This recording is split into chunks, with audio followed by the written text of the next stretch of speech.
Hey there, welcome back to another video. This time around, it is my review of the 1992 horror sequel, Waxwork 2, Lost in Time. Now, Waxwork 2 is one of those films that when I was younger, I liked it. I thought it was actually a pretty fun romp.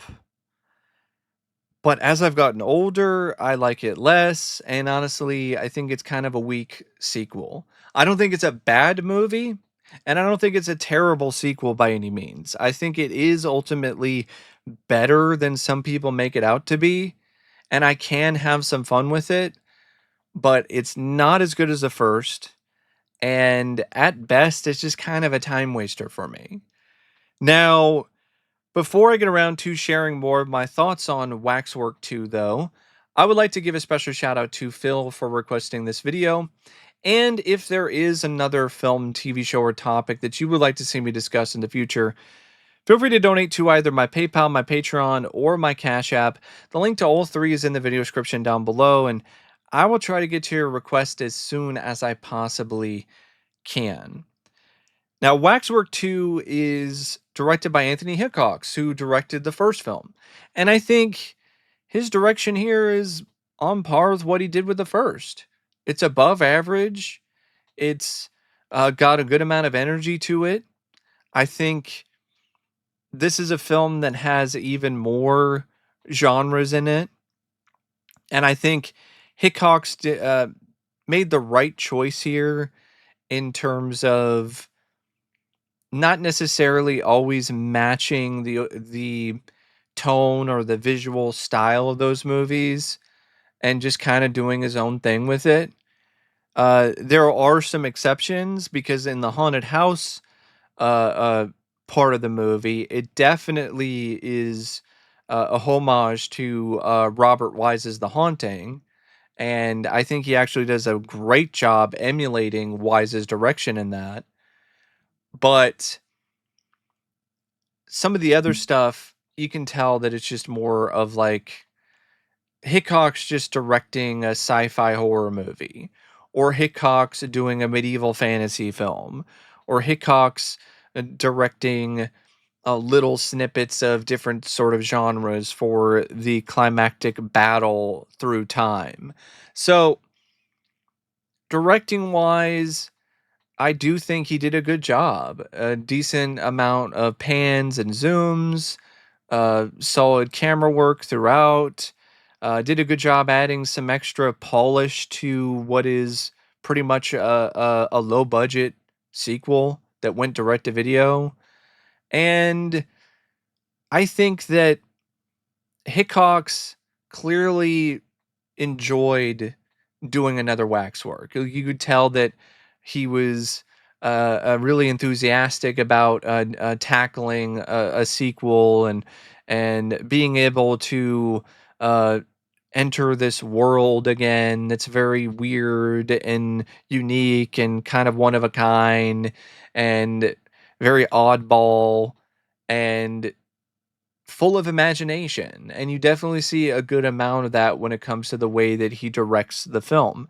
This is a movie that's a little more campy, a little more comedic than the first, and that leads to some scenes that are kind of slapsticky and almost reminiscent of what you saw from Sam Raimi and Evil Dead 2. And I don't think his direction in those scenes is on par with what Raimi did, but it's a close second. I still think there's some pretty funny moments of slapstick comedy in this, and it takes a certain amount of talent as a director to pull off that kind of broad humor. And I think he manages to do that, as well as the scenes that are supposed to be more spectacular or effects driven. So overall, yeah, I think he did a pretty good job directing the film. Now, when it comes to the script, on the other hand, I don't think he did as good of a job. First off, it seems like he completely forgot the continuity of his own franchise, which really baffles me. I'm like, how? Because Sarah is now a dirt poor character who lives with an abusive drunk of a father. I'm like, where did this come from? That was never in the first movie. She was pretty well off. Seemed like she was very well adjusted. Didn't seem like she had any family issues. So where did that come from? And I will give the script credit for starting off where the last film did. So it begins where the last film ended. Okay. So you have Mark and Sarah leaving the waxwork. The severed hand is after them. And it winds up following Sarah home, kills her stepfather with a hammer. And then you have this weird scene where she gets in a fight with the hand, and it like sprays mustard all over her. Then it grabs some onions and throws onions on her, and then hot dog buns. So I'm like, okay, so it just turns her into a hot dog? Like, that was just kind of dumb. It's a kind of really dumb humor that wasn't really in the first movie. Like, there's some bits where you could maybe say that there was a little bit of that, but not to this extreme. Where it's like, haha, she's a hot dog. And then she puts the hand into a grinder, and then the hand explodes in like a torrent of blood. And now she's covered in blood. And oh, there's her ketchup. Like, you're like, uh, what? And then it just kind of continues with these bizarre writing choices because now now Sarah's on trial for the murder of her stepfather, and I'm like, why did we have to do the trial thing? Why couldn't we just have a situation where Mark finds her there, cleans her up, and then they go to Wilfred's place. They get the last message from Wilfred about the entrance to the mirror, the secret entrance that has all of the different artifacts that Wilfred and Mark's grandfather collected over the years. And they find the time thing, the necklace, the compass that enables them to go through time, and they just decide to go through time and try to get to the point where the hand escaped from the waxwork and then try to get the hand before it winds up following Sarah home.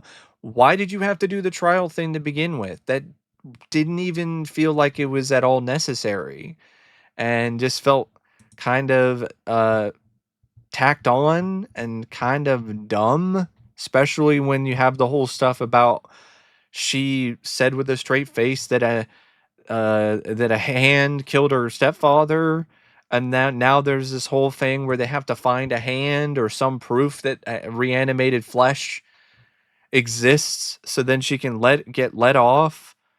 And I'm like, why even go through all of this? Just have the whole thing take place after her stepfather got killed by the hand, and the police haven't figured out anything else yet. It can happen the same night. Why does it have to be one of those things where later on she gets found out for the murder? And I just don't get it. I don't understand that. And there's a lot of stuff in this script that I don't really get, and I don't really understand why Hickox went in that particular direction. But when Sarah and Mark, they wind up going through time, there is a certain amount of fun to be had with this film and this story, because now you're getting more of what made the first film work. Get little different types of stories. So they go in through different realities. They first start out in a Frankenstein story, which that's kind of repetitive because there was a Frankenstein monster in the first movie, but I'll give it some leeway here because they did still try to do some extra stuff with it. And Frankenstein actually winds up attacking his creator in this, and he winds up like really messing up the doctor. Like he grabs his head and pokes his eyes out, and his brain out of his head. And this is also where the tone is very much leaned more towards the comedy than the first film. The first film had some comedy, but it was also a little bit more horror. Here it's very firmly in the comedy route with slapstick and sound effects, and at times it works, other times it's a bit much. But eventually, Mark finds a way to snap Sarah out of her daze and gets her to remember who she is, and they go into the next time portal. And uh, actually, what happens is they go into a time portal and they wind up getting separated. So now Mark is in a haunted house movie that's shot in black and white that is a homage to Robert Wise's The Haunting, and Sarah is in like an alien clone, and it's kind of jarring how it transitions from those two homages. Because okay, Mark's in The Haunting, then like the way that the transition actually happens visually is also kind of jarring. And I would say the Haunting one is a lot stronger than the Alien one for me. Although I don't mind the Alien one, but I definitely find the Haunting one a lot more effective and efficient overall. In fact, I think the Haunting segment of this script is the best part of the script, other than the finale, with the battle through time with Mark and the villain, the main bad guy, Scarabus. Because there's a large portion of this that is just a really boring a medieval movie, which I will get to later. But the Haunting one was really clever and really well done, and that's when he had Bruce Campbell, who had a role in it, uh, which was fun. You got to see a lot of the Evil Dead kind of slapstick with his character, John Loftmore, and I felt he and Zach Galligan really played off each other well. You also have Marina Sirtis, who was in Star Trek: The Next Generation. She has a role here in it as Gloria, uh, and you have the stuff going on with Sarah and the alien clone, and the creature looks okay. And they try to do something different with the alien coming out of people's mouths instead of popping out of people's chests. But this is also a segment where you could really tell that they didn't have the budget, and so it looks really cheap. And the effects by Bob Keane, the creature effects are good, but everything else is really low rent and really bad and chintzy looking. The miniatures look fake as hell. The blue screen work is really pathetic, but the haunting segment is really good. Great way of utilizing the camera warping, just like what Robert Wise did in the original Haunting. There's a cool sequence where the doors are warping and there's like looks like figures bending the doors, which I thought was really well done and looked pretty creepy. And that was easily the biggest highlight of the film at that particular point and the story for me. And eventually, Mark finds a way to he gives the spirit of this girl that's haunting the building, the house. It gives this spirit peace that enables to open up a door that he can use to get out of there. He winds up going through different time loops or times to ultimately get to the alien clone time so then he can save Sarah, and they get out of there, get out of the shuttle before it explodes, and then they wind up in medieval times. They wind up in a medieval sword and sorcery movie. And that's when the film really honestly falls off a cliff when it comes to its overall quality and its entertainment value. I found this portion of the story and the overall film to be really dull and honestly pretty boring. And there's barely any horror in it at all, other than this weird scene where this one lady who's held captive is turned into some half cat lady in some kind of sacrificial satanic ritual of some sort. And the effect looks goofy to me. Like, it doesn't actually look that scary. It just looks more silly and goofy with this like big head and like wide eyes and teeth. It just looks, it looks doofy. It doesn't look spooky or scary or eerie. It just looks silly and cartoonish. And then there's this whole thing with Scarabaeus, Alexander Godunov's character, and he's trying to take over for the king, and he uses his powers to be able to change his form. And Zach Galligan's character, Mark, winds up ruining his plan.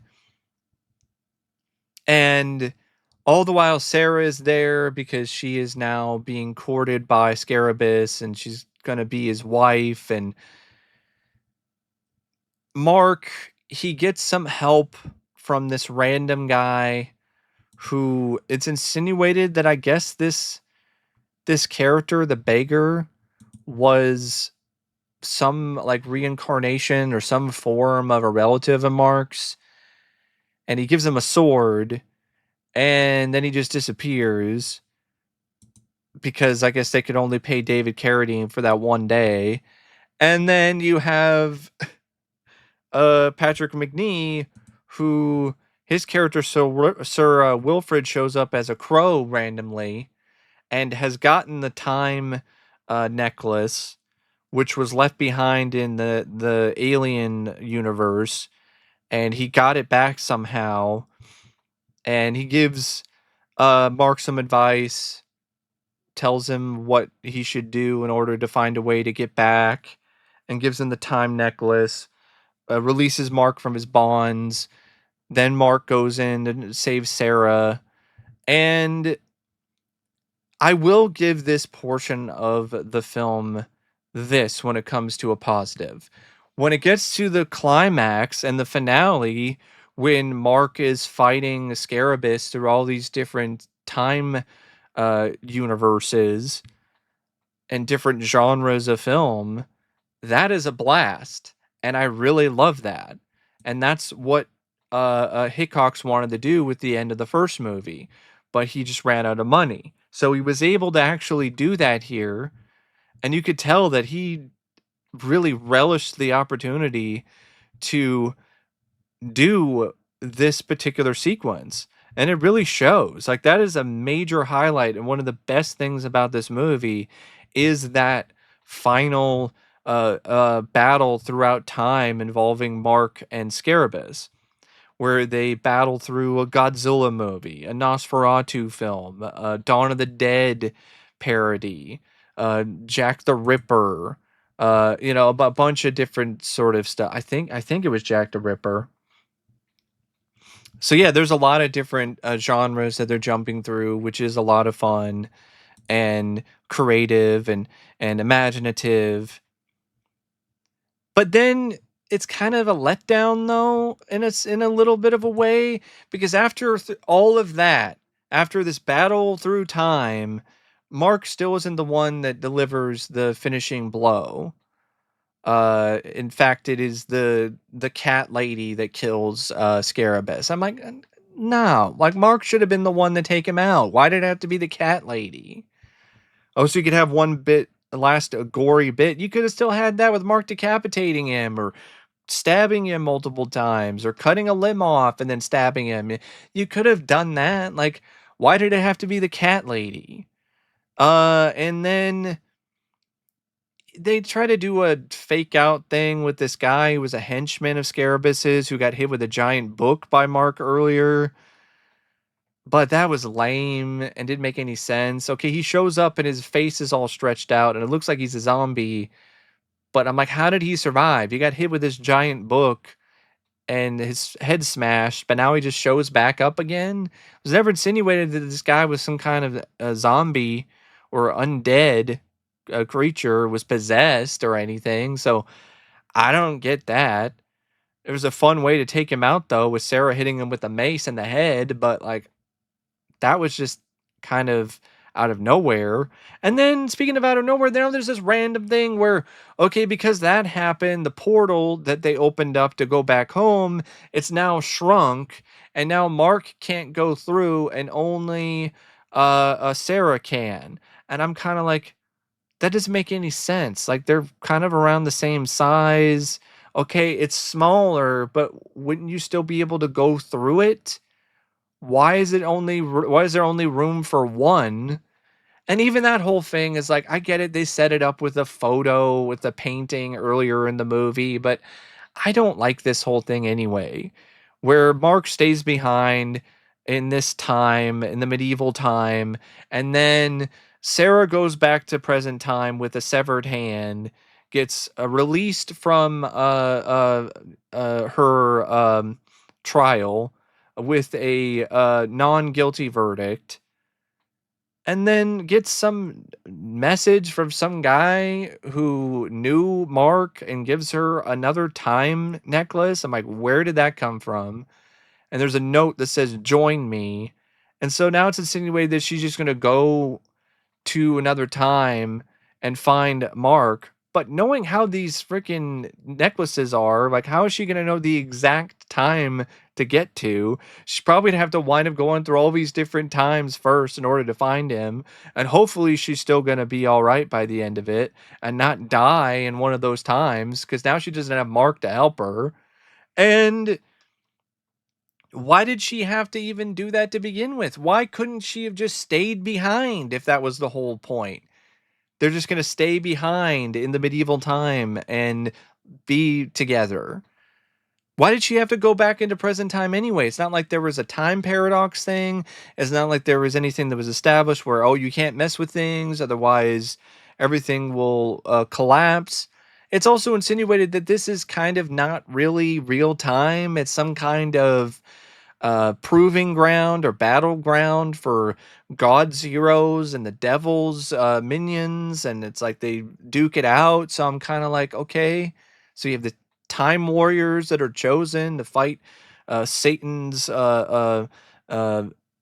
best foes and his best minions, and I'm kind of like, okay, all right, but why did she have to go into present time then and finish the trial? Like, what was even the point of that? Why could she just stay behind?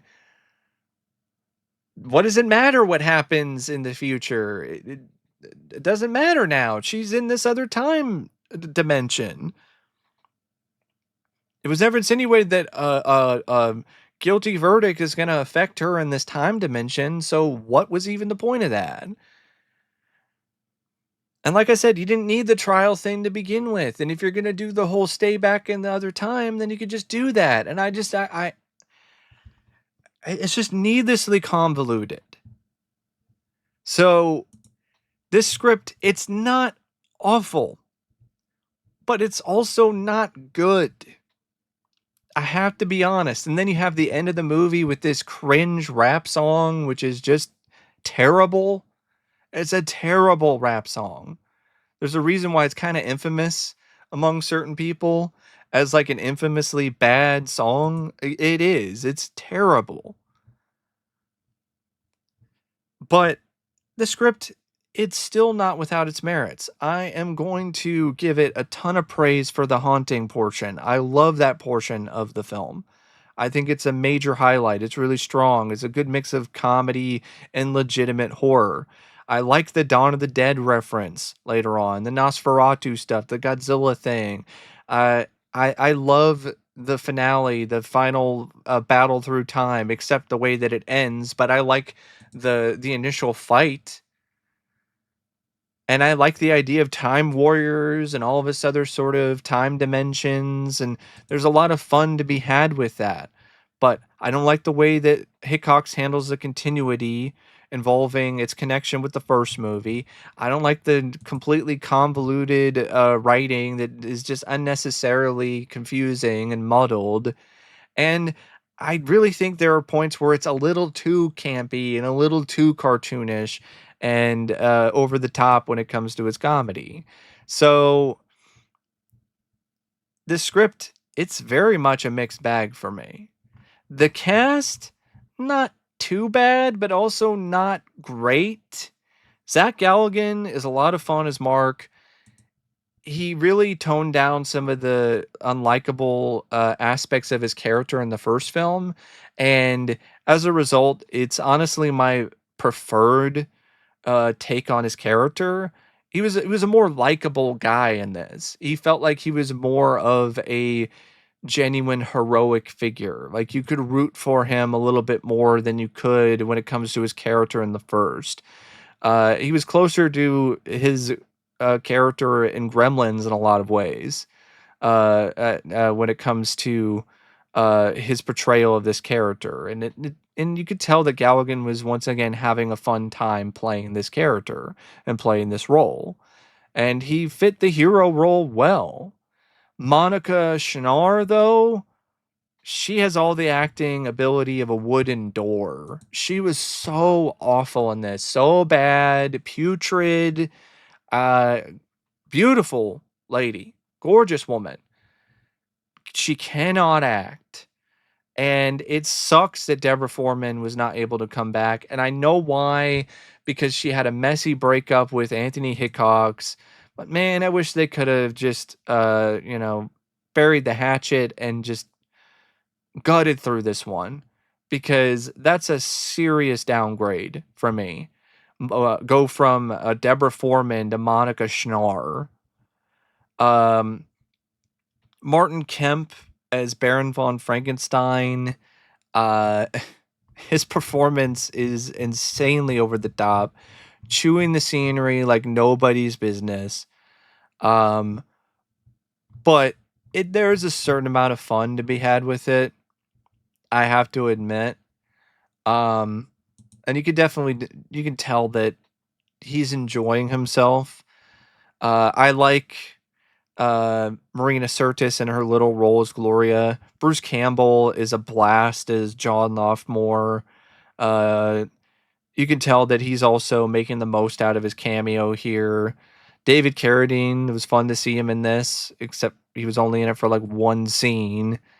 I like Alexander Godunov as Scarabus. You could also tell that he was enjoying playing another villainous figure and playing this bad medieval demon lord, essentially.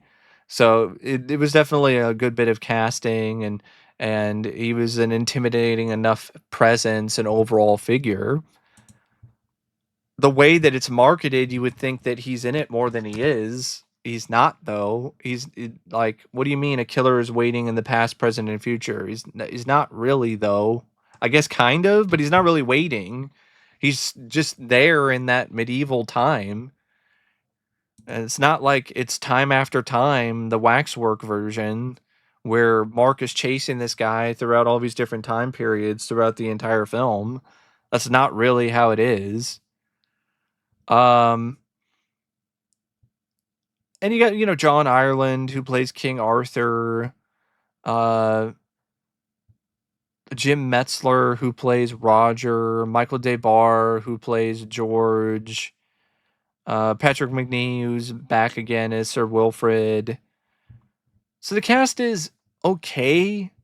It's definitely got some highlights. Zach Galligan, Bruce Campbell, and Alexander Godunov, but it also has some lowlights, like Monika Schnarre. And the film has once again, some pretty lively, pretty decent, pretty solid cinematography by Jerry Lively, who returns and does the cinematography for this film. The editing is by Christopher Sibeli, who also edited the first film, once again did some good work here. I don't blame him for the slower portions of the movie. I think it's just the way that the medieval stuff was written, because there's large chunks of it where Sarah and Mark are just separate from one another. Mark is captured.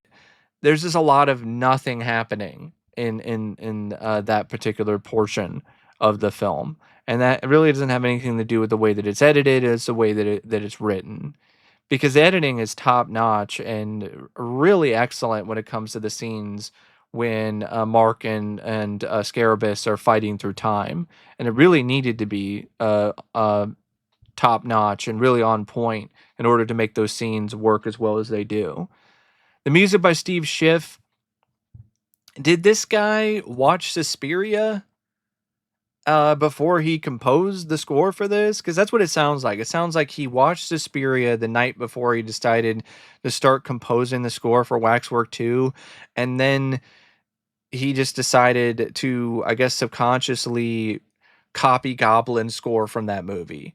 Because it sounds like it's literally the score of Suspiria for the majority of the film, with just a few notes changed, and then the rest of it is just kind of generic sounding. So once again, the score isn't that great, and the less said about the god awful, crappy, uh, just ear-bleedingly bad rap song at the end, the better. So Waxwork 2 for me is one of those sequels where it's diminishing returns, but if you enjoyed the first film, I think there is some fun to be had with this one, and I would say that it's not like one of the worst movies ever. It's not one of the worst sequels. I do think it's not quite as bad as some people make it out to be, but I will admit that it's a little disappointing. It really is. I think it could have been a lot better than it actually is. But that's just my thoughts on Waxwork 2, and as always, thanks for watching, and I'll see you later. See ya.